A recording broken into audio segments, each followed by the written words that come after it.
A new report suggests some of the nation's biggest companies are discriminating against black job applicants. In the largest of its kind study, a group from the National Bureau of Economic Research sent out 80,000 resumes to 97 companies over a 3-year span between 2019 and 2021.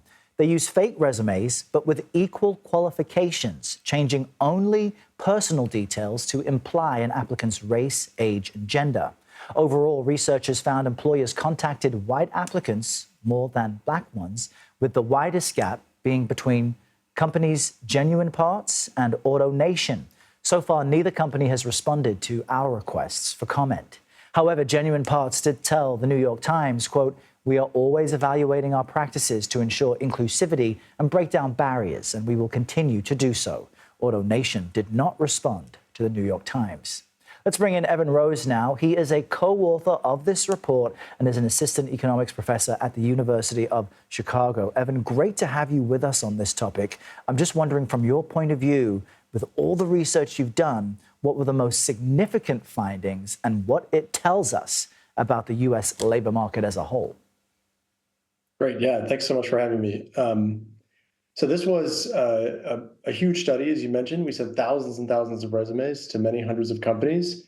And I think the most important thing that we learned from the study is that companies seem to really differ in the extent to which they discriminate based on the characteristics that we're looking at, which is both race and gender. You highlighted the fact that 2 companies appear to discriminate much more than the other companies in our study. I think it's also important to recognize that some companies appear to discriminate quite a bit less or even not at all in our study.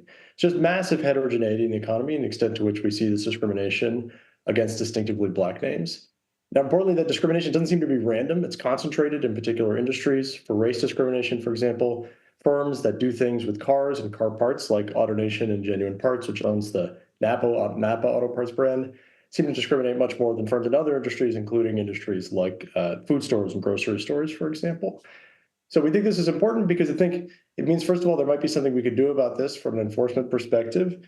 We also think it might mean that there are things firms can do themselves that might mitigate or exacerbate the type of discrimination that you could see in their organization. The fact that all firms don't seem to discriminate in the same way suggests that this is just an inevitable feature of the labor market, that there's going to be discrimination out there always. Instead, it may be that policies and practices that firms can adopt, how they structure hiring, the type of training they give people, might actually have an impact on these measures. And we hope that by releasing these data, we can start to learn some of those policies and practices and share those across firms in a way that can help reduce the type of discrimination that we're seeing here. It's a fascinating study, extensive research that you've done. We mentioned areas in which were more likely to discriminate. Which companies and which areas were less likely? Yeah, so we see less discrimination on the basis of race against our distinctively black names in these fictional applications we sent. In the food store industries, which I mentioned earlier, you can think about that like grocery stores. We see less discrimination in freight and transport, which include companies like FedEx and UPS, as well as some in other utility companies and communications companies like Charter and Spectrum.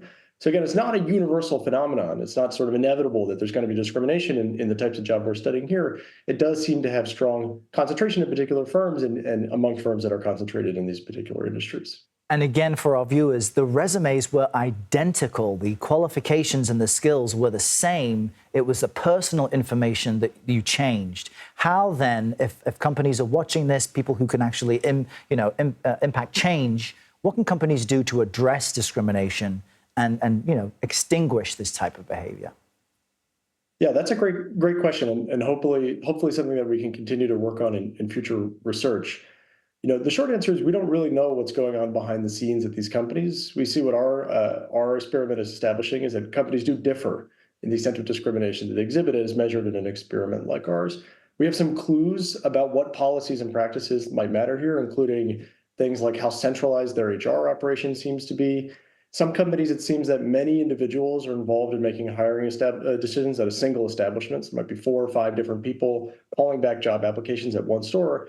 At other companies, it looks like there might be just one person who's overseeing hiring for a couple different stores across a broader set of establishments. And what we infer from that is that it seems like companies where maybe they've invested a little bit more in professionalizing the hiring function and offered some kind of training, maybe that's one way in which you can mitigate the type of discrimination that you'd measure in a study like ours. But one of the reasons why we wanted to do this project and release these names and talk about which companies are actually in our list is to open the way for other researchers and policymakers and everyone to dig into what policies and practices really do seem to differ across these firms and think about what we can learn about how to address this problem at a more systematic level. Yeah, it's a sobering report, but hopefully it's just part of a step in the right direction. Evan Rose, we really appreciate you discussing your findings with us, joining us from Chicago.